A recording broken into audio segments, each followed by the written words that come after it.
8h. Por certo. Amém, irmãos? Boa noite. A paz do Senhor Jesus. Vamos começar nosso estudo? O pessoal vai chegando aí, vamos ter compromisso com o horário. Vou falar aqui agora no início, mas falo no final também. Não, deixa eu ter certeza aqui. Hoje nós estamos então no penúltimo dia de 1 Coríntios. Ficamos aí muitos meses, né? Um ano, Vitor. Um ano estudando a primeira carta de Paulo aos Coríntios. Não, mas deve ter mesmo. A data. Olha só. Um ano. Semana que vem a gente termina a primeira carta de Paulo aos Coríntios. E a partir da outra quarta-feira a gente vai estudar Apocalipse, né? Versículo por versículo. Ficamos um ano em 1 Coríntios. 5 anos em Apocalipse. Talvez. Não, semana que vem é a última. Semana que vem é a última de 1 Coríntios. Na outra a gente começa Apocalipse. Agora, se ficamos um ano em 1 Coríntios, com toda certeza vamos ficar mais em Apocalipse, sem dúvida. Quarta após quarta, versículo após versículo. Ainda mais que nós temos a permissão, né, de interromper, de pedir uma opinião, de pedir uma dúvida. Então o estudo bíblico é assim. No culto você não pode fazer isso. No culto a pregação vai, se você não entendeu, você vai embora sem entender. Mas no estudo bíblico não. Aqui a gente está para tirar as dúvidas, então vocês podem perguntar à vontade. Mas semana que vem a gente encerra 1 Coríntios e começa então Apocalipse. Glória a Deus por isso. O estudo já foi Gênesis não. A gente pode fazer um do Antigo Testamento depois também, em nome de Jesus. Amém, gente? Vamos orar então para a gente começar? Ora por nós aí, André. Tá fresquinho, batizou, domingo, glória a Deus. Senhor Deus, boa noite. Queria pedir que o Senhor abençoasse o estudo de hoje, que a sua palavra esteja presente aqui hoje. Amém. O Senhor abençoe de cada um que no trajeto aqui durante todo o estudo. Amém, Pai. Que a sua palavra nos nossos corações esteja no Senhor. Amém. Glória a Deus. 1 Coríntios, capítulo 16, a partir do versículo 1. Chegamos então na penúltima quarta-feira de 1 Coríntios. Um texto que eu gostei muito, porque tem muitos problemas na igreja de Corinto, e aqui a gente passou problema por problema, para tentar resolver os nossos problemas, não é isso? Para tentar resolver os problemas da nossa igreja. Glória a Deus por isso, porque a Bíblia, irmãos, nós temos de fato nas mãos um manual de fé e prática. A Bíblia é o nosso manual de fé e prática.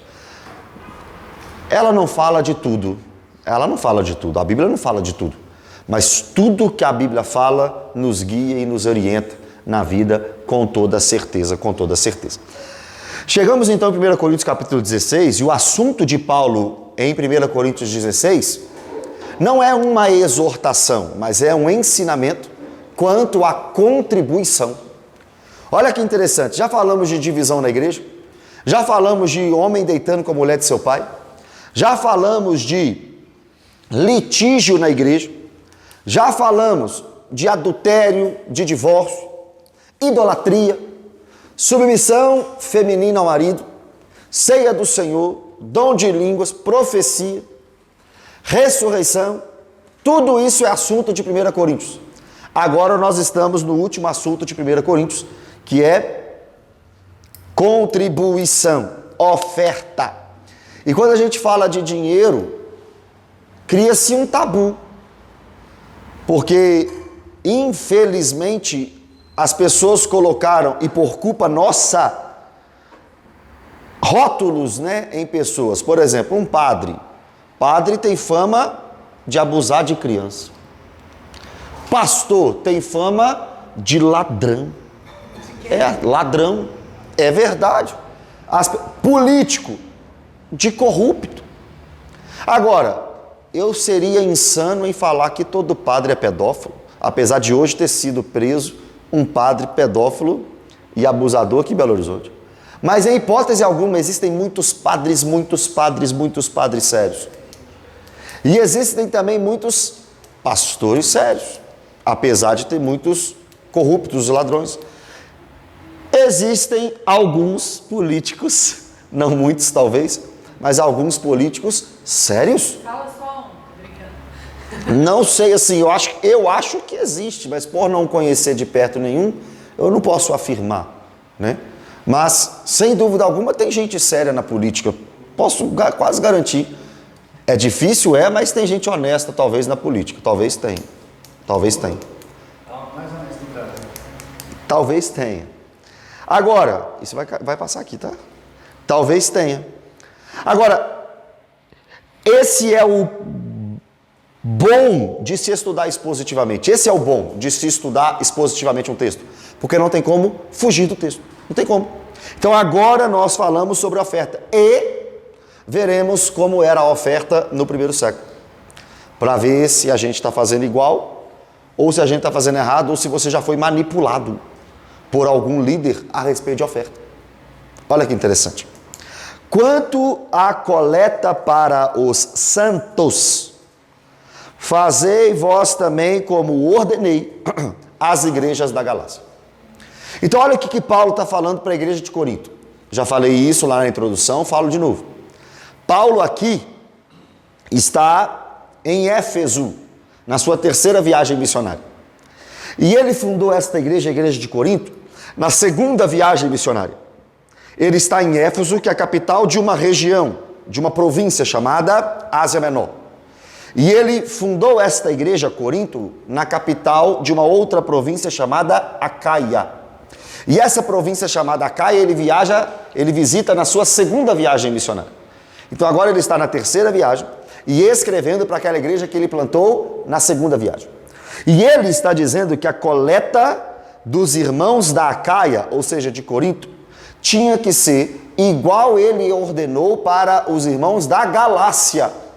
Galácia foi a primeira província que ele visitou, na primeira viagem missionária. Então nós temos nesse versículo a primeira viagem missionária, a segunda viagem missionária e a terceira viagem missionária. Nós temos ele escrevendo da terceira para a igreja que ele fundou na segunda, citando a igreja que ele fundou na primeira. E para esses três públicos ele fala sobre contribuição. Uma ordem que ele deu para a igreja da Galácia. Essa contribuição aqui era sim, sem dúvida alguma, para os santos, os crentes, os irmãos que passavam necessidade na igreja mãe, Jerusalém. Os crentes de Jerusalém, até mesmo pelo início da igreja, muito grande e muito cheia, você sabe que depois do Pentecostes, Pedro prega e 3.000 convertem. Olha isso. E depois Atos vai dizer que o número de crentes subiu para 5.000. Então, de um grupo de 120 pessoas antes do Pentecostes, a igreja cresce para 5.000. E aquele povo todo precisando de dinheiro, de verba para comer. Sem dúvida alguma, aquele dinheiro não era para construir templos. Não era. Sem dúvida alguma, aquele dinheiro não era para pagar conta de água, conta de luz. Não era. Porque hoje nós usamos os recursos da igreja para isso. Para comprar a cadeira que nós estamos olhando, né, Pedro? Para comprar a cadeira nova, porque essas aqui estão quebrando. Nós gastamos com o aluguel desse lugar aqui, com as despesas deste lugar, que são altíssimas, até pela região que estamos. Mas, naquela época não tinha aluguel para pagar, não tinha. Então, o que Paulo está dizendo é que o dinheiro, a coleta, as ofertas que ele recebia, era para sustento de pessoas. Era um pouco diferente de hoje, mas o princípio é o mesmo, contribuir na missão, contribuir na obra. Só que aqui Paulo está dizendo que a oferta era para a necessidade dos santos, e isso aparece também, não só aqui, mas aparece em 2 Coríntios capítulo 8 e capítulo 9, Romanos capítulo 15, Gálatas capítulo 2, todos esses textos mostram necessitados, Filipenses capítulo 4, o próprio Paulo, necessitados, precisando de... Ligar ou desligar?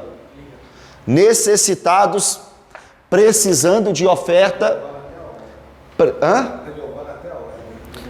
precisando de coleta, precisando de dinheiro de quem tinha para ajudar quem não tinha. Essa era a situação desta igreja, né? Agora, como ele ordenou na igreja da Galácia e está ordenando agora na igreja da Acaia? Como? Versículo 2. Pastor, só uma pergunta. A igreja dessa época, igual você falou, de 120 para 3 mil, depois para 5 mil pessoas, todos esses crentes, esses novos crentes, eles passavam a ter uma vida missionária, religiosa? A Bíblia não diz. Porque essas pessoas não teriam já um trabalho, uma forma... A Bíblia não diz... não. O que nós sabemos é que eles não eram de Jerusalém e, devido à festa de Pentecostes, estavam em Jerusalém. E não voltaram para casa, a ponto de quem tinha vender tudo para sustentar eles, né? Agora olha o versículo 2. Mas isso aconteceu em Jerusalém, não estou falando que aconteceu na Galácia, nas outras regiões não. 2.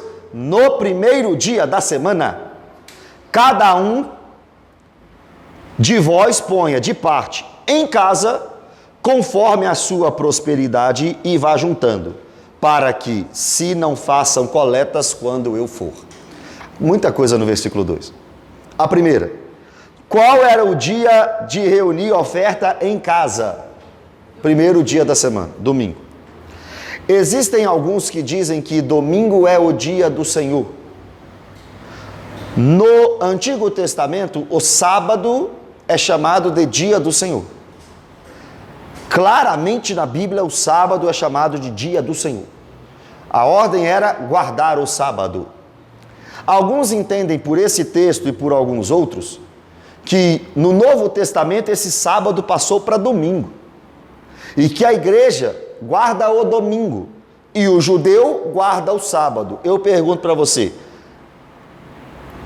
Paulo está mandando eu reunir aqui no domingo? Está me mandando guardar o domingo? Paulo está me dizendo aqui que o domingo é um dia especial? Ou Paulo está dizendo que no domingo, em casa, não em uma reunião simples ou congregação, que era em casa na época, eu tinha que guardar as ofertas?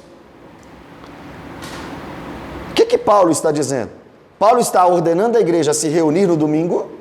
Ou Paulo está dizendo para cada um em sua casa guardar a oferta no primeiro dia da semana? A segunda opção. Por que é que eu faço a reunião, nós fazemos domingo de manhã e domingo à noite? Porque virou realmente uma tradição.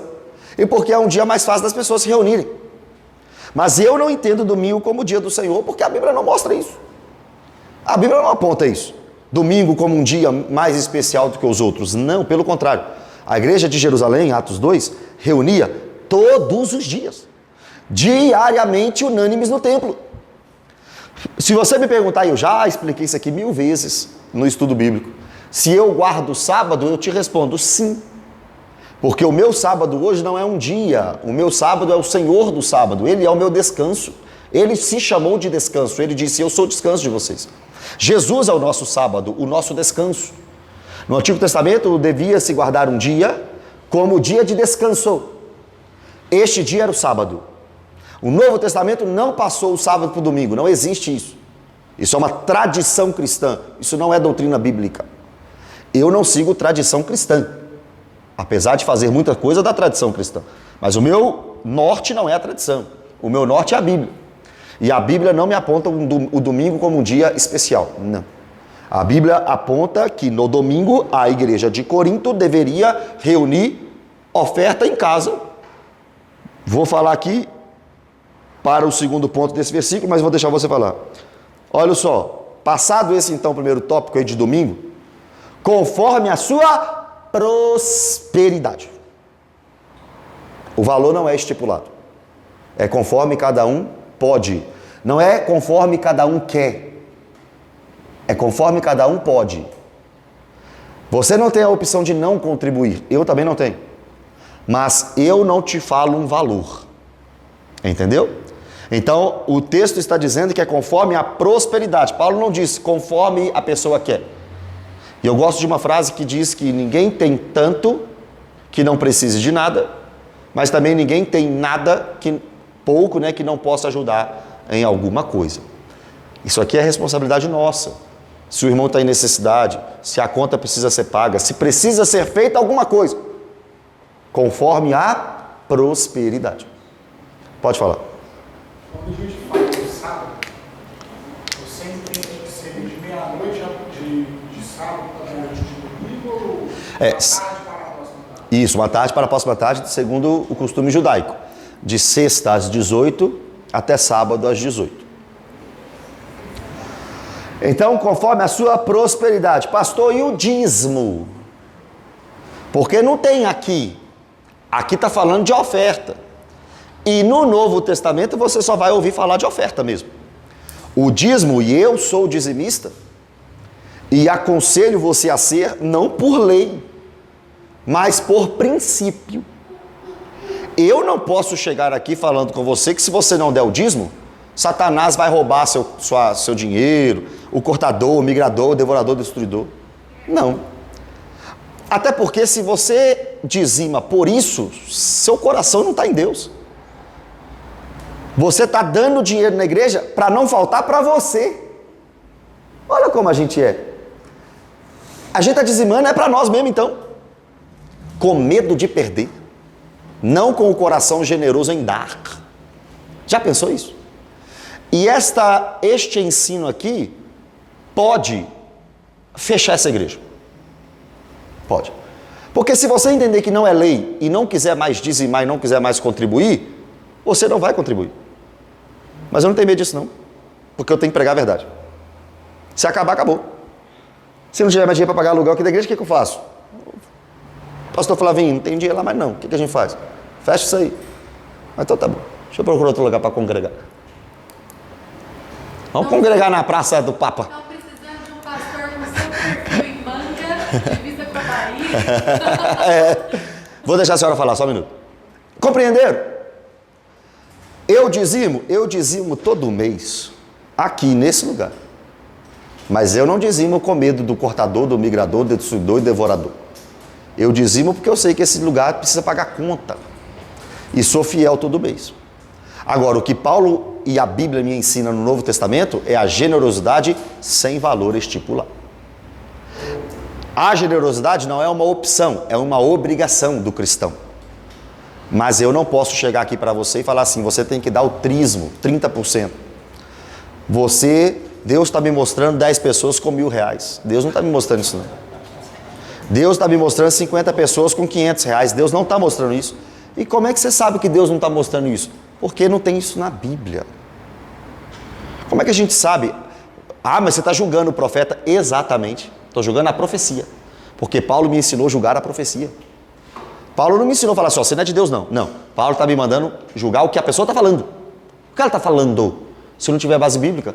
E eu posso julgar a profecia sim, e deve ser segundo a Bíblia, porque Paulo nos ensina a julgar a profecia, correto? Mas eu vou julgar a profecia segundo o quê? Segundo o quê? Segundo a palavra de Deus.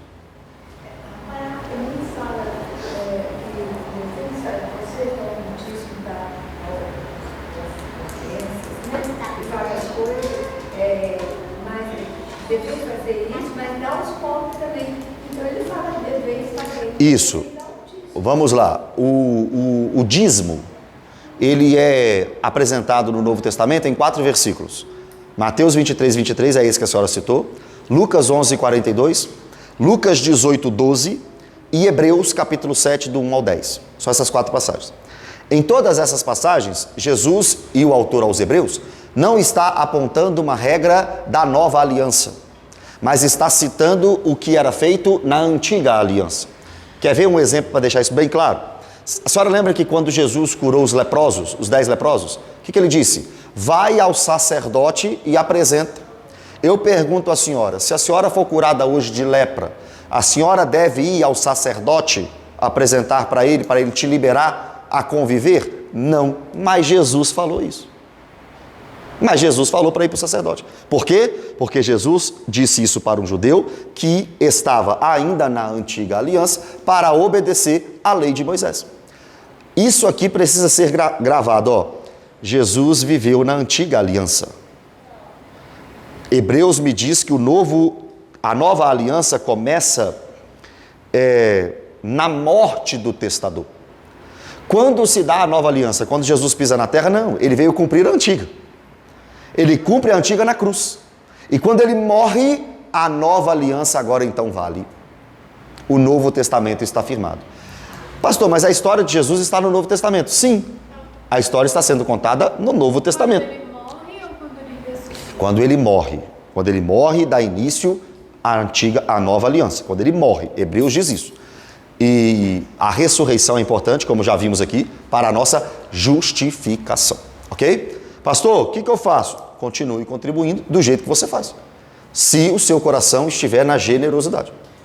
Se o seu coração estiver na obrigação, você nunca ofertou. Você só deu dinheiro para a igreja.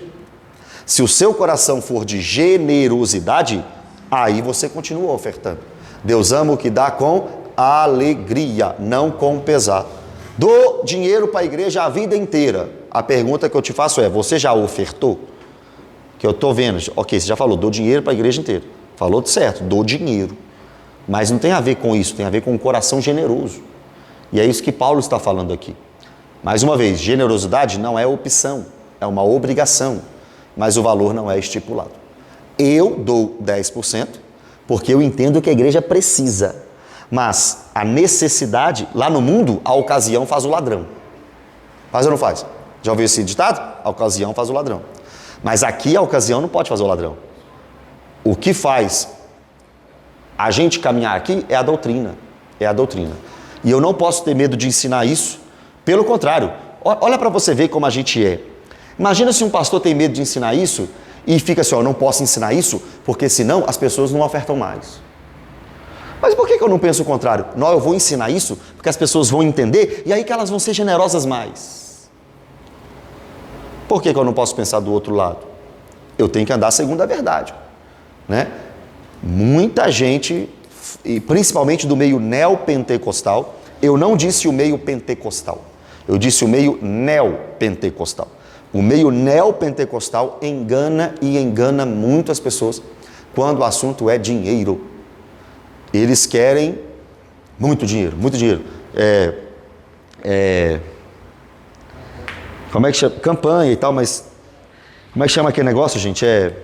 Oh meu Deus, uma vez por ano lá na Universal a Fogueira Santa. A Fogueira Santa, o dia da Fogueira Santa é para você dar a sua maior oferta e deixar tudo lá que você tem que voltar.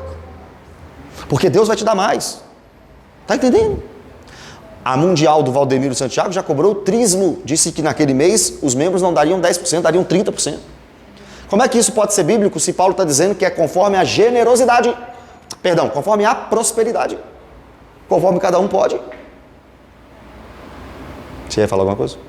Não, é porque assim, eu sempre entendi, né, desde quando eu era bem novinha e frequentava a igreja católica e tudo, eu sempre vi o dízimo como justamente isso, as necessidades que aquela instituição tem, aluguel, água, luz, enfim, essas, né, custos mesmo.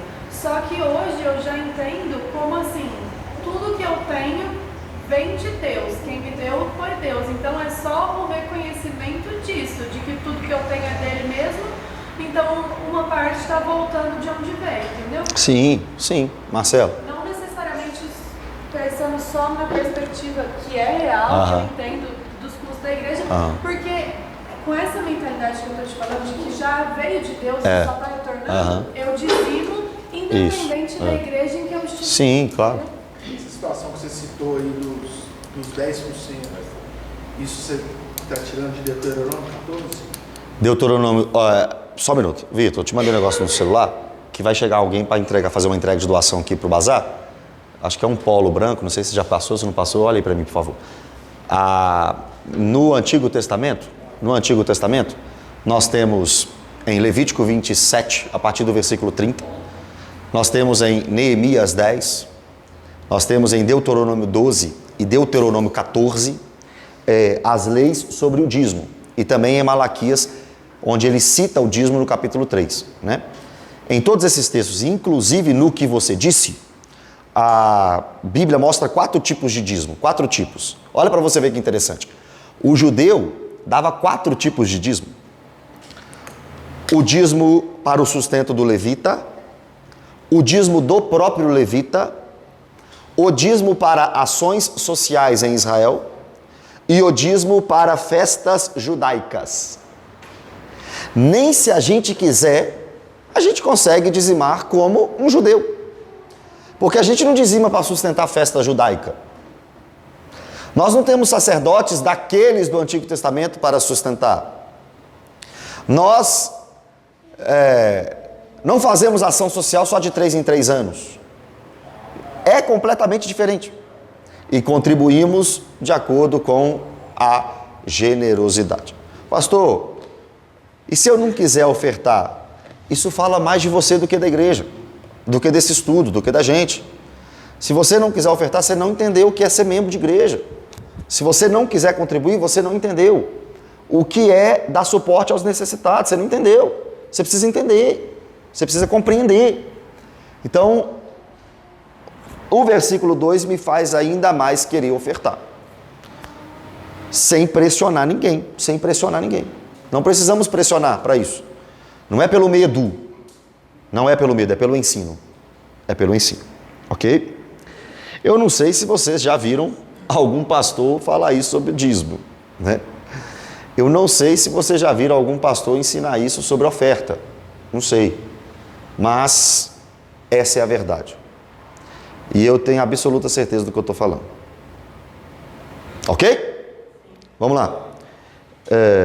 Versículo 3 então e 4. O que significa para que não se façam coletas quando eu for? Isso, porque para não perder tempo, se vocês forem juntando e separarem tudo em casa, quando eu passar, eu só pego, é o 3 e o 4. Eu só pego, não precisa ficar perdendo tempo nisso porque eu estou em viagem. É o 3 e o 4 lá. E quando tiver chegado, enviarei com cartas para levarem as vossas dádivas aonde? A Jerusalém. Lembra que eu falei que ele está pegando oferta para os carentes de Jerusalém? A Jerusalém. Aqueles que aprovardes. Se convier que eu também vá, eles irão comigo. Olha o que Paulo está dizendo. Junta tudo aí para a gente não perder tempo. Eu vou aí e vou pegar a oferta. E vou levar com cartas de recomendação aqueles que vocês escolherem. E se esses quiserem que eu vá, eu vou também. Lá para Jerusalém entregar a oferta. Olha o que Paulo está dizendo. É obrigação de vocês contribuírem. Tem gente lá em Jerusalém em necessidade. Hein? Junta todo mundo aí uma vez por semana. Vai juntando, deixa guardadinho em casa. Quando eu for aí, eu colho de todo mundo. Pega aí. Ô, irmã Toninha, cadê a oferta sua? Tá aqui, irmã Toninha. Ô, irmão João, cadê você? Tá aqui. Aí vou fazer aquele combo e vou levar lá para Jerusalém. Ou melhor, vou fazer aquele combo, vou assinar, eu, Paulo, estou enviando quem a igreja decidir. Olha que interessante. Quem a igreja achar mais honesta para ficar com o dinheiro da igreja. Imagina se esse princípio for bíblico, fosse praticado. E tem igreja que é mesmo. Quando levantamos hoje a diretoria da igreja, por exemplo, tem igreja que faz ata, reunião com ata, assembleia, que é assim, vamos votar para saber quem vai ser o presidente da igreja. Vamos votar para saber quem vai ser o vice-presidente da igreja. Já viram isso? Vamos votar para quem vai ser o tesoureiro da igreja. É mais ou menos isso. O que Paulo está dizendo é, vamos aqui escolher, a igreja de Corinto vai escolher quais membros vão levar esses donativos para a igreja de Jerusalém. Aí imagina se tivesse um Judas lá que gosta de uma bolsa, roubar dinheiro. A Bíblia chama Judas de ladrão, que ele roubava de Jesus. Ele roubava o dinheiro de Jesus. Em Lucas 8, nós temos 3 mulheres, mais mulheres, né? Mas 3 se destacam. Susana, Joana e Maria, se eu não me engano, que financeiramente custeava o ministério de Jesus. Mulheres que contribuíam financeiramente no ministério de Jesus. E quem cuidava desse dinheiro? Judas. O Iscariotes. O que traiu. E a Bíblia chama ele de ladrão. É por isso que quando a mulher foi derramar o perfume caro nos pés de Jesus, ele diz, nossa, mas 300 denários, se eu não me engano. Isso aí era para dar dinheiro para os pobres. Que pobre, irmão? Estava pensando em pobre? Estava pensando nele. Era menos dinheiro para ele, roubar. E aí eu pergunto para vocês, hoje em dia, tem pastor que rouba da igreja? Claro que tem. É todo mundo? Não.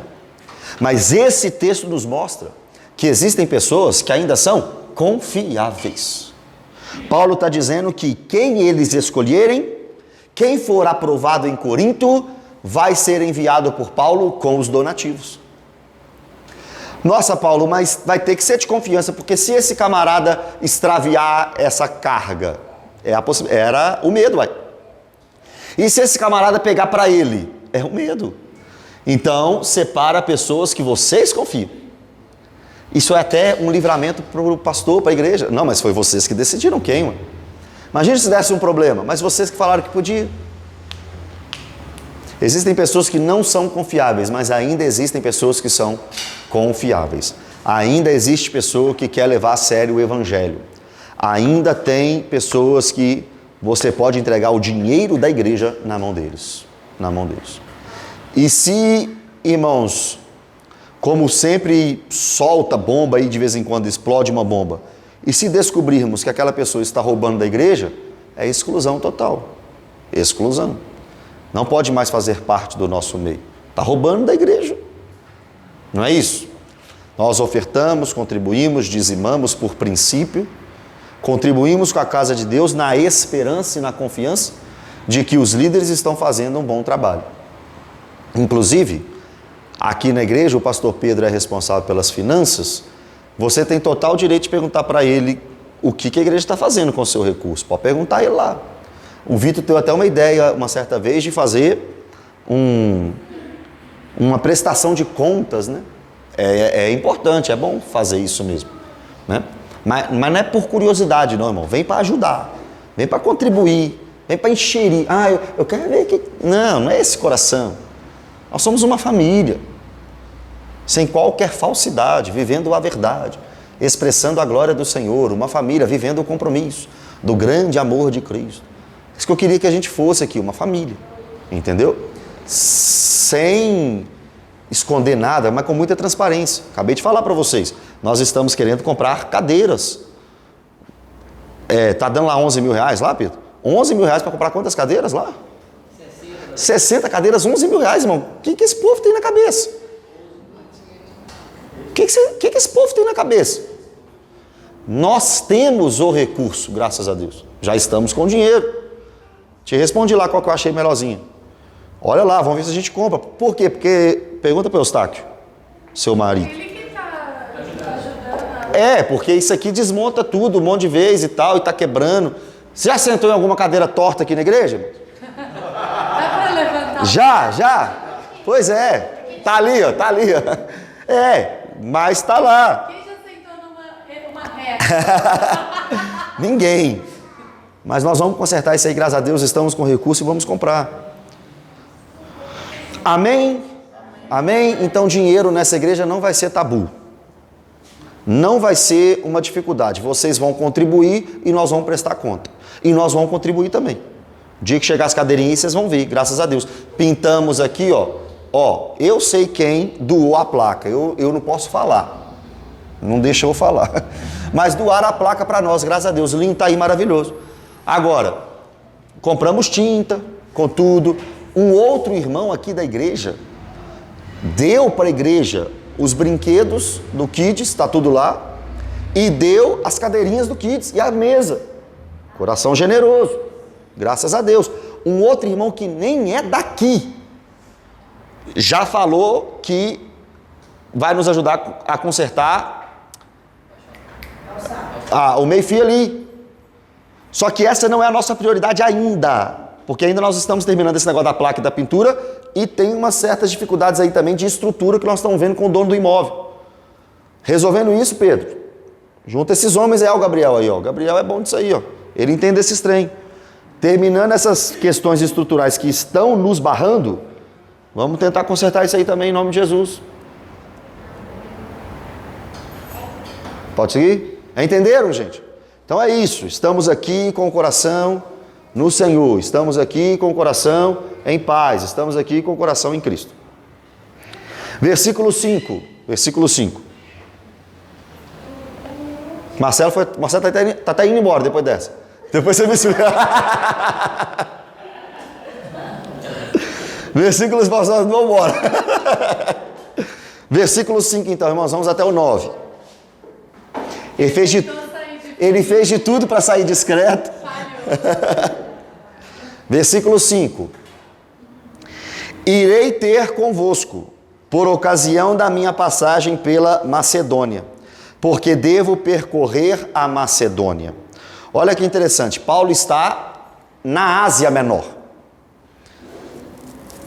É como se a Ásia Menor, a Galácia fosse aqui, a Ásia Menor fosse mais um pouco em cima de Israel, e aqui onde hoje é a Grécia, fossem duas regiões, embaixo a Acaia e em cima a Macedônia.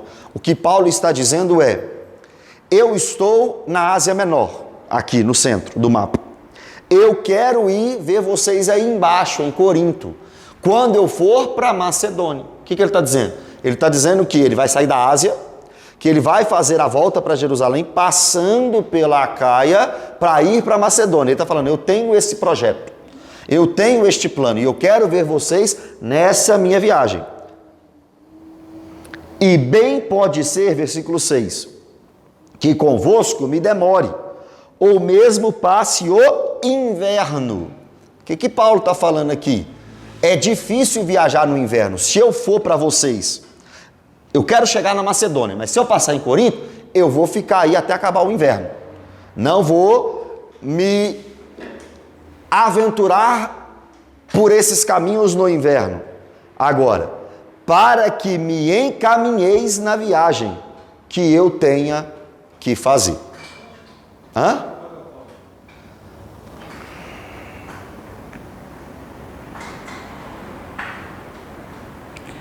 3:171. Que eu tenha que fazer. Olha o que Paulo está dizendo. Eu vou aí visitar vocês e vou ficar no inverno. E quero que vocês me levem, me encaminhem, me banquem para eu ir para Macedônia. Paulo está dizendo que a igreja de Corinto ofertaria não só para os pobres de Jerusalém, mas também o ajudaria na viagem que ele tinha para fazer. Olha para você ver. Eu vou fazer duas perguntas. Eu quero ver a resposta. Pastor pode ter salário exorbitante de igreja? Pastor pode falar assim, eu quero um salário muito alto da minha igreja. Ele pode fazer isso? Determinar o próprio salário. Determinar o próprio salário. Ele pode ter no coração um desejo de 80% do recurso da igreja ser salário dele. A primeira pergunta foi essa e a primeira resposta foi não. Segunda pergunta, o pastor pode ter salário da igreja? Sim. Então, percebe a diferença? Pastor, como é que você sabe que o pastor pode viver da obra? 1 Coríntios 16, Filipenses 4, mas principalmente 1 Coríntios 9. Se você tem dúvida que um pastor pode ter a sua vida trabalhando na obra e comendo da obra, recebendo o salário, leia 1 Coríntios 9, só que inteiro, capítulo todo. Só que isso não faz dele um explorador da fé. Porque 1 Pedro 5, por exemplo, diz que eu não posso pastorear por ganância. 1 Timóteo 3 também diz que eu não posso pastorear por ganância. E você sabe muito bem quais são as áreas que mais fazem um pastor cair. Primeira área, soberba, vaidade. Segunda área, finança, dinheiro. E a terceira área, sexual. Essas três áreas são as áreas que mais fazem pastores cair. Ganância, vaidade, soberba, eu sou o cara, eu sou o líder. Segundo é dinheiro, porque alguns lidam com o dinheiro da igreja e começam a ver que entra dinheiro e que... Terceira, mulheres, né? Sexo fora do casamento, adultério, propostas e etc. Com esses três pontos, um líder precisa tomar muito cuidado. Pode dizer. É certo o pastor cobrar pegar? Não, em hipótese alguma. Deve esperar a igreja se Claro, sem dúvida. Paulo diz que você tem que dar de graça o que você de graça recebeu. Eu prego em igrejas que eu recebo oferta. Mas pode perguntar para qualquer igreja que eu já preguei se eu cobrei. Claro que não. Em hipótese alguma. Não cobro nada, zero. A pessoa sabe. Agora, eu só peço a minha passagem. Não, me dá a passagem que eu vou. Oferta, não. Tem igreja que eu vou que me dá oferta, tem igreja que eu vou que não me dá nada, não. E tá tudo bem. E tá tudo bem. Porque quando Jesus envia os 70, por exemplo, ele disse que não era para levar nem bolsa. Fica na casa de quem te der comida. Se não te receber, tira a sandália do pé e vai embora, vai para outro lugar. É assim que a gente faz a obra. Pastor, eu quero viver de itinerância. Vai ter que viver de dependência. De dependência. De dependência. Escuta isso. Surgiu um áudio recentemente de uma mulher que pregava e o pastor da igreja que estava convidando ela falou que ia dar ela uma oferta de R$2.000. Tá bom, não tá? Para pregar 40 minutos, R$2.000, que é isso? Só que ela respondeu, falando, ô pastor, fui semana passada numa igreja bem menorzinha, menor do que a sua, e me deram 3.000. Não tem como melhorar, não? Um pastor amigo meu foi fazer uma conferência e disse que uma pregadora aí, conhecida, que vocês tudo gostam, cobrou dele R$17.000. Só que porque era amigo, porque o preço dela era 40. Esse é o mercado da fé, que a gente fica batendo, e vocês acham que a gente está exagerando. Não estamos exagerando. Mas uma pergunta, assim, igual o senhor teve cuidado, eu entendo, até de preservar, mas esse é o problema, tipo, da igreja brasileira, né? Porque essas pessoas são preservadas. Não. Por que eu não citei nome? Porque eu não vi a prova. Não sei, eu tô falando assim, que muita gente sabe que isso é uma realidade, mas que isso não é exposto. Não, não é exposto, é claro. O sistema protege o sistema. O sistema protege o sistema. O Gibão fala barbáries também no meio do gospel. Não, irmão, vocês não têm noção. Acho que isso não é temor a Deus, porque vai dar conta. Vai, irmã. Quem vai falar? O que você fez comigo? Gente, Perderam o temor, pode ter certeza disso. Esse povo não é crente, esse povo não é cristão. Não é mesmo, pode ter certeza. Mas fala meia dúzia de língua estranha na pregação e a igreja fala que é de Deus, que movimentou a igreja, que encheu a igreja de Deus, não encheu. Por exemplo, um outro exemplo, a igreja que faz conferência atrás de conferência. Ninguém sabe o que está por detrás da conferência, os valores que estão por detrás da conferência, mas a igreja ela meio que imputa uma responsabilidade sem uma, digamos, talvez necessidade ou consulta para os membros para realizar essa conferência. Sim. Tipo assim, ninguém sabe o que está por detrás da conferência, vou trazer o pastor famoso para a conferência. Isso aí é uma coisa que particularmente, assim, eu sempre fiquei muito pé atrás em igrejas que têm isso por costume, porque já não tem uma prestação de contas clara e ainda tem toda essa utilização do dinheiro da congregação. Com certeza. E outra coisa, aí você levanta uma conferência, que cada conferencista é uns 5.000. Ninguém sabe. Cada cantor, uns 5.000. Exato. E o membro da igreja passando fome. Exatamente. Passando fome. Mas o que mais é estranho. E o que está passando fome paga para ir no congresso. O que mais é estranho. O mais estranho. Tem que dar o troféu para ele de trouxa. Ninguém levanta esse pensamento, sabe? Tipo, ninguém avalia tudo isso. Não. E se você falar, você é o rebelde. Exatamente. Se você falar, você é o rebelde que está encerrando, está atrapalhando a obra. Eu falo porque eu já ouvi, tipo assim, isso não importa, o importante é... Ó, presta atenção. Nós não temos esse costume, o Pedro não deixa. Nós não temos esse costume muito de trazer convidado aqui para pregar. Não temos. É o Pedro. O Pedro não deixa. O Pedro não deixa. Só que escuta.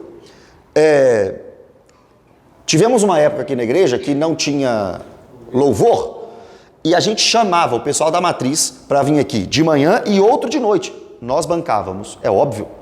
Nós ofertávamos na vida de cada um. Vivíamos apertado, mas bancávamos. Porque ele está saindo do lugar, o outro está saindo de outro. Tinha gente que vinha de Ribeirão das Neves. Você está entendendo? Agora, nenhum cobrou.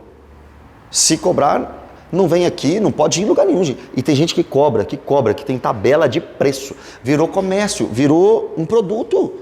Nós vimos aí, eu posso falar que está no vídeo, aquela cantora Vitória Souza, pregadora Vitória Souza, do iPhone. Se é um iPhone ou se é um Samsung? Ela só prega assim. A pregação dela é isso aí. E ela fez um acordo com o pastor. Tá certo, o pastor tá errado, porque ficou demorando. Mas ela, quando ela subiu no púlpito, ela subiu para falar que não ia pregar. Porque fizeram dela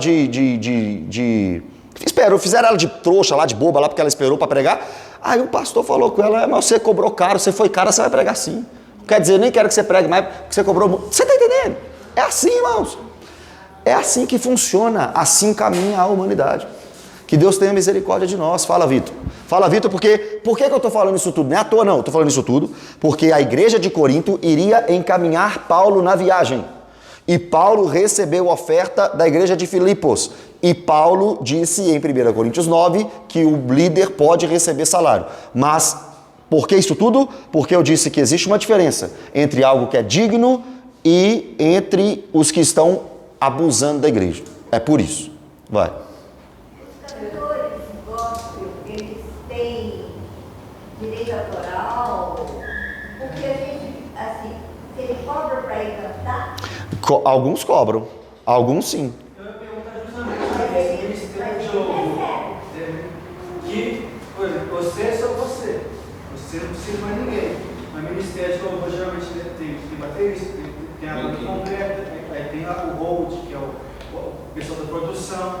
Nesse caso, você acha que não quer cobrar, mas será que é como fosse uma banda qualquer?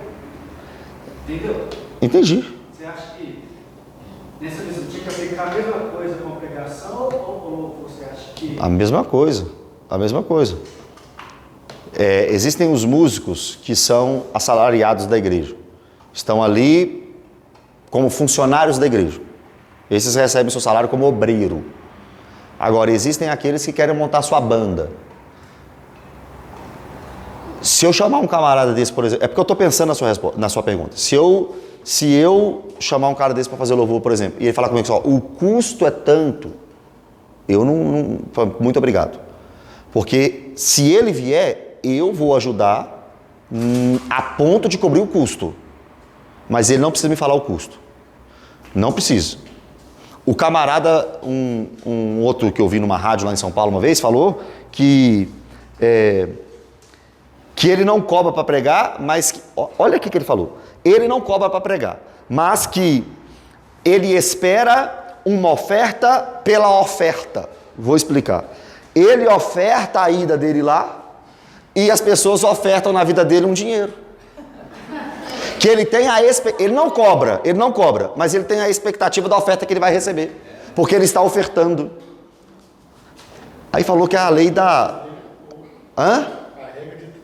Não, e aí ele falou, e aí assim, aí o outro perguntou para ele, mas essa oferta que você espera, como é que resolve ela? Não, ele falou que antes de ir, na conversa do convite, ele pergunta ao pastor quanto ele deseja ofertar. Isso é valor, isso é cobrar para pregar, gente. Que conversa fiada é essa? Isso é cobrar para pregar. É porque agora o pessoal fala, não, eu não cobro não, eu peço uma oferta. Está cobrando. E pessoas estão ficando milionárias. Pessoas estão ficando ricas. Pessoas estão ficando ricas.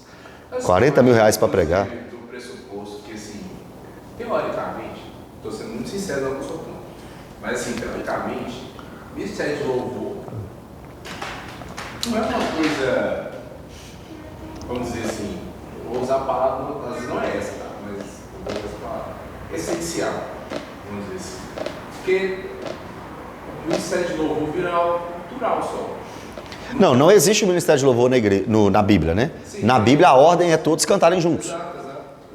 Por isso que isso acaba ganhando essa proporção a ponto de muitas pessoas ficarem milionárias. Não, claro, sem dúvida. Tendo proveito em cima. Sem dúvida. Mas eu imagino que essas bandas muito hypadas, muito famosas, gospel, tipo assim, cantores muito famosos e tal, não tem como eles cantarem pro bono, tipo assim, ofertar. Imagina todas as igrejas que não chamam, não existe agenda, não tem como, isso não se sustenta de uma forma filantrópica, entendeu? Claro, com certeza. Mas aí você tem que decidir, porque quando Jesus mandou a gente ir pregar o evangelho, não mandou ir pregar o evangelho e cobrar. Você tem que decidir. Você é um cantor maravilhoso, canta muito bem, tem muito dom, e aí vai servir a igreja com o dom que Deus te deu e vai cobrar por isso? Se a igreja quer ofertar na sua vida, irmão, é uma coisa. Se a igreja quer ofertar na vida do cantor, é uma coisa. Recebe. O tanto que a igreja quiser te dar. Problema é seus.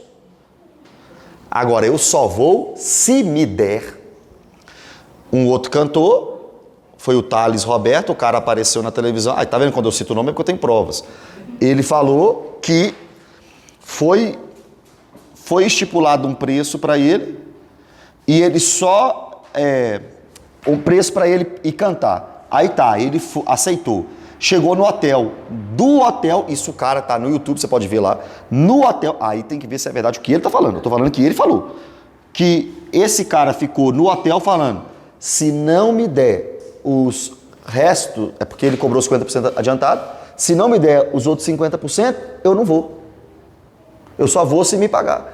Aí assim, você só vai louvar ao Senhor na igreja depois que te der o restante da oferta. Eu fui para uma cidade do interior, acho que da Bahia, sei lá de onde aí agora, recentemente, e o camarada me falou que chamou um famoso cantor, esqueci quem ele citou o nome lá, e esse camarada cobrou tanto e falou que só ia se fosse tanto. Eu chamei um cara que eu gosto pra caramba das músicas dele, aqui no WhatsApp, há muitos anos atrás, na igreja que eu congregava. Olha como é que eu chamei ele. Tudo bem? Vocês são da assessoria do fulano? Gostaria de chamar o nosso irmão tal para louvar ao Senhor conosco no culto. Ele tem a possibilidade?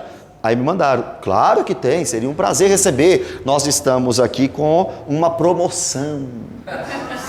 7 mil reais, e 7 mil porque está fora da mídia. 7 mil reais, mais hotel Ibis, isso. Falou o nome do hotel. Não. Não recebe esse louvor. Se Deus recebe esse louvor, é claro que não. Versículo 7, vamos. Porque não quero agora ver-vos apenas de passagem, pois espero permanecer convosco algum tempo. Paulo amava aquela igreja e não queria ficar lá em Corinto rápido, só por causa da oferta deles e só por causa do inverno, não. É porque eles queriam passar tempo com aquela igreja. Ele queria passar tempo com aqueles irmãos. Ele amava os irmãos. Agora, olha para mim. Olha para mim. Querer passar tempo com o irmão é bom? Querer congregar é bíblico? Querer ter comunhão é bíblico? Então ele está indo fazer uma coisa certa, ok? Ele está indo fazer uma coisa certa, mas ele só vai fazer essa coisa certa se o Senhor permitir. Olha o que o texto diz. Tem gente que caiu na onda aí da confissão positiva. O que é confissão positiva? Eu decreto, eu ordeno, eu declaro, vai acontecer, eu liberei, eu dei a palavra, o céu vai me atender. Confissão positiva. Porque Jesus me ensinou a orar, seja feita a tua vontade. E tem gente que diz assim, mas essa é a vontade de Deus, declare a vontade de Deus. Pergunta de novo, era a vontade de Deus congregar? É a vontade de Deus estar em irmãos? É a vontade de Deus Paulo visitar pessoas? É. Está na Bíblia que tem que fazer isso. Mas até para falar aquilo que está na Bíblia, se o Senhor permitir. Tiago diz assim, como é que vocês dizem que vão numa cidade e na outra? Como é que vocês dizem que vão aqui e acolá? Na verdade, vocês não podem dizer que vão. Vocês precisam dizer, se o Senhor permitir.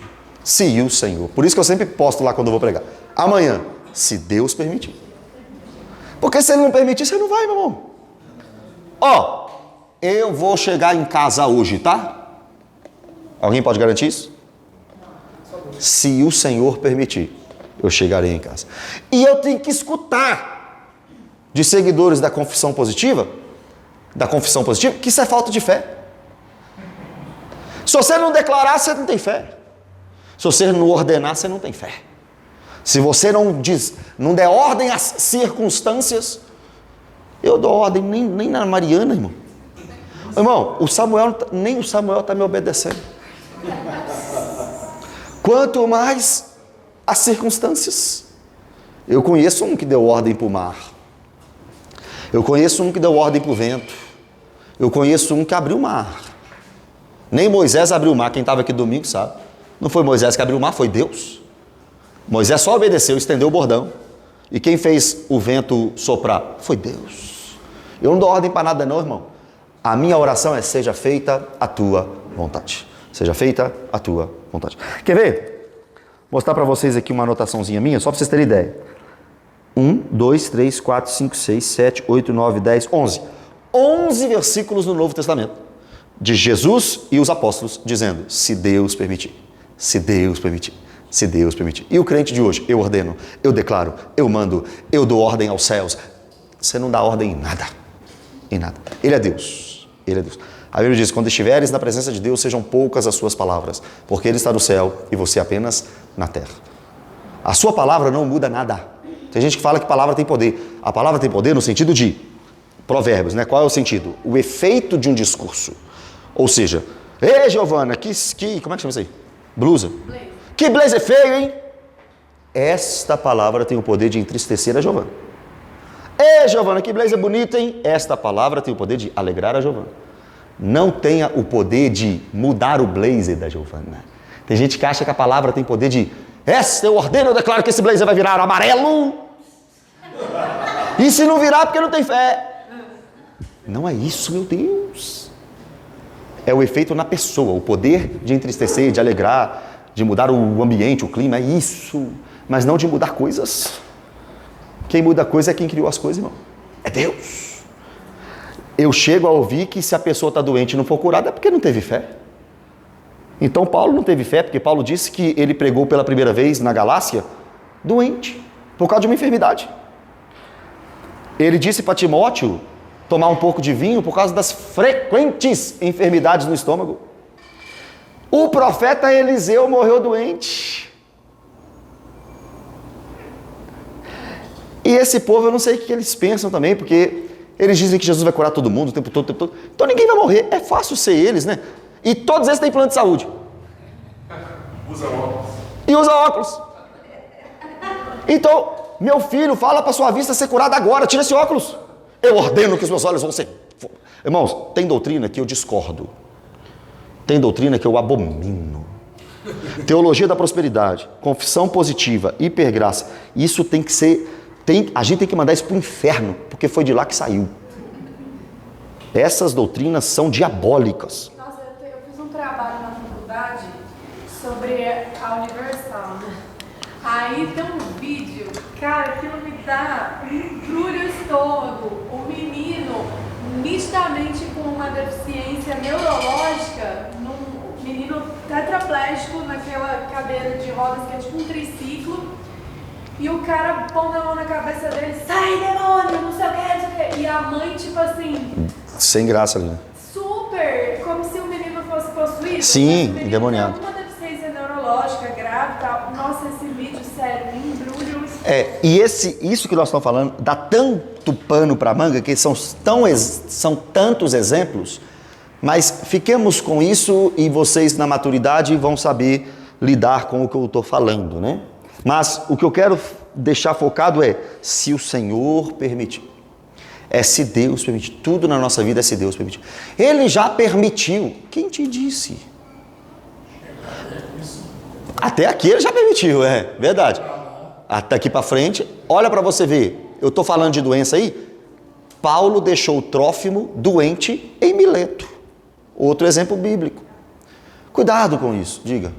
Se, por exemplo, a gente se quer uma oração, a gente tem um pai que a pessoa, né, conhece Jesus e tal, e a pessoa não tem um monte de dinheiro, então não fala com ninguém. Aí você declara, você orando mesmo, a pessoa não vem não. Eu falo que fulano, né, ela tem uma mente sadia, ela é amável, ela começou a profetizar. Então. Bênção na vida dela.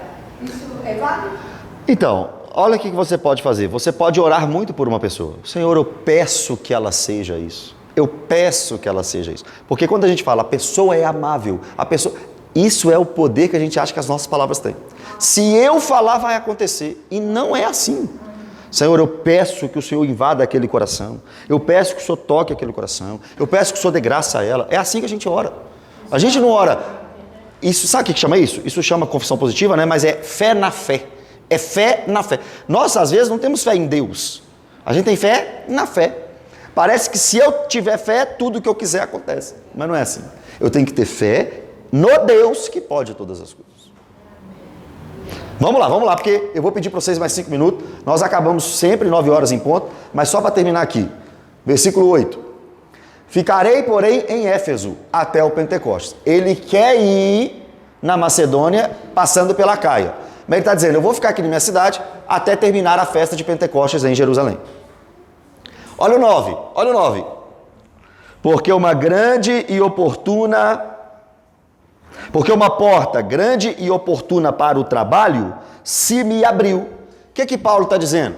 Eu não posso ir aí ainda, eu quero ir aí e eu vou se o Senhor permitir. Mas a minha vontade não importa tanto, eu ainda tenho que ficar em Éfeso. Por que você tem que ficar em Éfeso? Porque uma grande porta de trabalho me abriu. Qual? Pregar o Evangelho. 3 anos em Éfeso. De Éfeso saiu Esmirna, Pérgamo, Tiatira, Sardes, Filadélfia, Laodiceia, as igrejas do Apocalipse. Sabemos também que de Éfeso saiu a igreja de Colossos, fundada talvez por Epáfras, um companheiro de Paulo. Paulo, na prisão em Roma, escreve para Colossenses. Então perceba comigo, Paulo está dizendo, eu quero ir aí, mas eu só vou se Deus permitir, e por enquanto eu ainda tenho que ficar em Éfeso. E aqui uma grande porta de pregação, de trabalho, de ministério, de obra, me foi aberta. Mas olha o texto. E há muitos adversários. Irmão, tem gente que acha que quando você está no centro da vontade de Deus, nada ruim acontece. Eu estou no centro da vontade de Deus, nada de ruim vai me pegar. Não é assim. Paulo, no centro da vontade de Deus, passou por naufrágio. No centro da vontade de Deus, foi apedrejado. No centro da vontade de Deus. Ele está dizendo, muitos adversários surgiram. Tem muita coisa tentando me barrar. Paulo diz que em Éfeso ele teve que lutar contra feras, homens maus. Paulo disse que em Éfeso a provação foi quase que além de suas forças. Ele ficou 3 anos lá num lugar extremamente difícil para ele. Mas Paulo não era guiado por momentos. Paulo era guiado pelo propósito dele, a missão dele. Qual é a minha missão? Pregar em Éfeso. Mas está difícil aqui. Não, mas está difícil aqui, não tira o propósito. Mas aqui está complicado, mas não tira o propósito. Tem gente que acha que é chamado na igreja para ficar bem, porque quando as dificuldades vêm, para. Foi chamado para pregar, independentemente das circunstâncias. É assim que a gente faz a obra. Tá muito difícil eu ir na igreja todo domingo, vou largar o ministério. Você é crente que não é crente? Tá muito difícil pregar, vou parar. E o crente genuíno? Uma porta está aberta e eu não abro mão dessa porta. E os adversários? São muitos. E é para ser mesmo. Se você não tiver gente te odiando, situação difícil acontecendo, você não está pregando o evangelho. Pregar o evangelho é para quem tem costa larga, irmão. Não é para filhinho de mamãe, não. Não é para playboy, não. É para quem suporta. Mas não deveria ser surpresa, porque Jesus, quando disse que o Espírito Santo cairia nos apóstolos, disse assim, olha, quando vocês receberem o Espírito, vocês serão meus mártires. Vocês vão morrer em Jerusalém, Judéia, Samaria e Confins da Terra. Não mexe com isso que eu falei com vocês aqui, não. Vai arrumar confusão para vocês. Não vive o evangelho, não. Vai arrumar confusão para vocês. Eu estou avisando. Viver o evangelho, irmão, não é brincadeira, não. Ok? Glória a Deus por Paulo em Corinto, não é isso? Deus é bom. Vamos orar? Vocês ficam assim. É isso mesmo. Não tem outra coisa para falar, não. Vamos orar. Deixa eu falar uma coisa. Pode falar. Não tem outra coisa para falar. Não, é só uma questão que estava falando, né? A irmã falou... Hoje nós falamos muita coisa, hein? Muita coisa, hein? Fala. Falar, né? Pode falar. Fake news. Não. A irmã estava falando ali sobre declarar, né, profetizar na vida das pessoas e tudo. Aí assim, você falou, porque só a palavra, seu blazer é feio, seu blazer é bonito, não é capaz de mudar a realidade. Só que assim, com ressalvas, porque eu entendo, a gente não pode declarar nada no lugar de Deus. Quem sabe o que é melhor é Deus, os planos dele são insondáveis, infalíveis. Então, assim, lógico que sempre é a vontade de Deus e seja feita a vontade dele acima de qualquer desejo nosso. Só que essa questão da palavra, a palavra tem poder sim. Por exemplo, você olha para o seu tênis e você fala que o seu tênis é preto, porque desde que você era criança você foi educado a pensar que essa cor aí se chama preto. Mas, se você tivesse sido educado que essa cor aí se chamasse verde, ela ia continuar sendo dessa cor, só que ia ter outro nome. A palavra tem esse poder. A mesma coisa do seu filho, o Samuelzinho. Se ele está com medo de ir num brinquedo alto e você fala pra ele, vai, você é corajoso. A chance dele ir, dar tudo certo e ser maravilhoso é grande. Agora, se você vê que ele está com medo e você fala, não vai não, você é super medroso, você está bloqueando a criança. Então, assim, eu, por exemplo, todo dia eu declaro coisas quando eu me olho no espelho. Eu falo, sou amada, eu sou corajosa, eu sou forte. Eu falo tudo isso pra mim mesmo, entendeu? Entendi. Pode ser que seja da vontade de Deus que eu seja medrosa, eu duvido. Ou que eu não me sinta amada, eu duvido que essa é a vontade de Deus. Mas assim, eu construo essa minha pequena realidade. Independente se eu tô com medo, se eu tô com a baixa autoestima, isso me alavanca, entendeu? 3 coisas. A primeira, se alguém vir aqui falar que isso aqui é verde, continua preto. Continua preto. Existe verdade absoluta. Se um homem falar que é uma mulher, o homem continua homem. O nome da cor. Por exemplo, Duda Salabelli, candidata. Candidato. O Dudu. Escuta. Ele falou que ele é mulher. Ele é homem. O que é verdade, acabou. Segundo ponto, eu disse quando eu falei das palavras que o efeito do discurso tem poder. Não porque saiu da minha boca. Não é porque saiu da minha boca que o Samuel vai ser corajoso. Mas o incentivo que eu dei a ele o ajuda. Mas você acha que o efeito de um discurso vai ter mais efeito na vida dele vindo de você efeito? Ou de Jonas? Sim. Eu concordo com você nisso aí. Eu só não concordo que ele é um corajoso porque eu disse. A minha palavra o incentivou. A minha palavra não o fez corajoso. Eu creio nisso, no efeito do discurso. Não que eu criei um menininho corajoso com a minha palavra. Saiu coragem aqui e foi lá para ele. Não é isso. Terceira coisa, quando você está no espelho e está falando eu sou isso, eu sou aquilo, você está agindo com pensamento positivo. Isso é pensamento positivo, isso não é fé. Sim. Porque o que eu estou falando aqui é fé, é o que você pode ou não pode viver em Deus. O que você está tendo é um pensamento positivo. Agora, fé e o poder da fé na Bíblia não tem nada a ver com isso. E tem muita gente que usa isso, você é psicólogo, mas não sei se isso é da psicologia, não sei do que é. Como é que fala? Lei da atração. Não, como é que fala? Exporta para a Bíblia, pega de fora para a Bíblia. E aí pega esses princípios e vem para a Bíblia. Não, tá vendo? A fé é se você declarar, a fé é se você falar. Isso aí é psicologia dentro da Bíblia. Sim, o negócio tudo que eu te falei do tênis, você começou a levar para uma seara LGBT. Já pensei nisso agora. Não, é tipo assim, o seu Não, mas eu sei que você não pensa assim. Não, mas o seu tênis é preto É preto. ou o seu tênis é black? É preto. Não, black é preto, né, Ju? Sim, mas pra você é preto porque você aprendeu na sua língua que isso é preto. Ele continua preto. Mas ele é preto nos Estados Unidos, no Brasil. Sim, mas imagina que o nome do preto fosse verde. Não, Ele seria aí verde mas mesmo sendo preto, entendeu? não vem não, porque isso aí é só uma questão de língua, não de realidade. Vamos ficar em pé, vamos orar.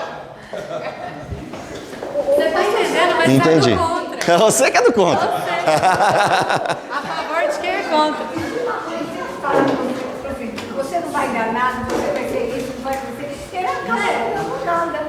Mas Eu sou filho de Deus, chega o Santo Deus, filho, você é Não. amado, você é querido. isso aí, irmã, isso é uma obrigação da mãe. Transmitir amor para o filho. Mas não é porque a mãe falou que ele vai ser um derrotado, que ele vai ser derrotado. Quantas mães que abandonaram filhos que se tornaram homens superpoderosos? Homem super de respeito. E quantos filhos que receberam tanto amor dos pais e foram homens desprezíveis? Não tem isso. Samuel era um grande homem de Deus, mas teve filhos ímpios. Davi foi um homem de Deus, mas teve filhos ímpios. Ezequias foi um homem de Deus, mas teve Manassés como filho. Percebe? Não é porque eu não faço o meu filho assim. Eu educo o meu filho no caminho do Senhor. O que sai da minha boca não é capaz de fazer o meu filho ser uma coisa. Eu transmitir amor para ele é uma coisa. Agora, eu garantir, então, se for assim, acabou o problema do mundo. Se isso aí for verdade, é só eu avisar lá na maternidade para todas as mães falarem: meu filho não vai ser ladrão, meu filho não vai ser corrupto, meu filho não vai ser bandido, meu filho vai ser crente. Acabou, ninguém mais vai ser ímpio no mundo. Se a minha palavra tem poder, é só eu falar para todos os bebês da maternidade que eles não vão ser ímpios mais. Acabou, ninguém vai para o inferno mais. Se a minha palavra tivesse poder, eu vou na maternidade agora e vou falar isso para todo mundo. Não vai ter mais nenhum ladrão, bandido, corrupto. Não é porque eu falei. Porque Deus o visitou e eu o eduquei.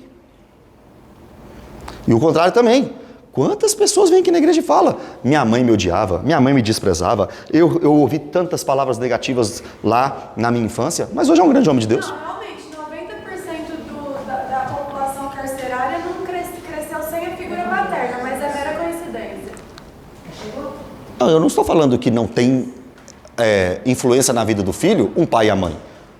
Não falei isso hora nenhuma. Eu estou falando que a palavra, eu falar que o meu filho vai ser uma bênção. Você não tem poder de sobrepor a sua vontade de Deus, isso é um fato. Tudo que acontece no mundo é com a permissão de Deus e seja feita a vontade dele sempre. Mas a questão é, falar que a palavra não tem poder algum de fazer nada, experimenta só xingar o teu filho daqui até ele fazer 15 anos. Ótimo. Se eu xingar... Só isso. Elogiar, incentivar, encorajar, mas exortar quando... Mas eu concordo com isso. Samuéis. Mas eu concordo com isso. Agora, esse Samuel que recebeu só xingamento, ele pode ser um homem de Deus ou não? Claro. Então a minha palavra não fez dele um bastardo, um desgraçado. Não fez. Não fez. Se ele pode ser moldado, porque se você está falando que a minha palavra tem o poder de moldar o meu filho para o resto da vida que eu estou dizendo, se eu falar que ele não vai dar em nada, ele não vai dar em nada. Não pode dar certo. Senão minha palavra errou. Mas Deus sabe que tudo que falar vai dar conta a Deus. Hã? Tudo que falarmos aqui na terra, nós vamos dar conta a Deus. Sim. Sim, pois é. E se fala palavra de maldição? Vai dar conta a Deus. A pessoa Vai dar conta a Deus. A pessoa será cobrada por Deus. Concordo com isso aí. Então, gente, vocês não têm que falar palavras boas. Claro que temos. Claro que temos. Temos que falar palavras boas. Não para mudar o discurso, mas é porque palavra torpe não pode entrar na nossa boca. Não é porque vai mudar a situação da minha vida. Se o que vocês estão falando... Mas a palavra não estimula, pastor. Isso que eu estou falando. O efeito de um discurso. Estimula, mas não muda as situações. Não é porque eu falei, então tá bom, gente. Se isso aí é verdade, então eu vou falar com Samuel, você será melhor do que o Messi e o Cristiano Ronaldo juntos, com 4 anos de idade. Acabou. Com 4 anos de idade ele está ganhando bola de ouro. Minha palavra muda? Não muda, gente. Vamos orar. A gente discute mais isso aí. Não, mas aqui nós estamos aqui para isso. Você acha que isso dá fazendo culto? Aqui dá. Aqui é o lugar disso. Aqui não é só eu que falo. Aqui todo mundo fala.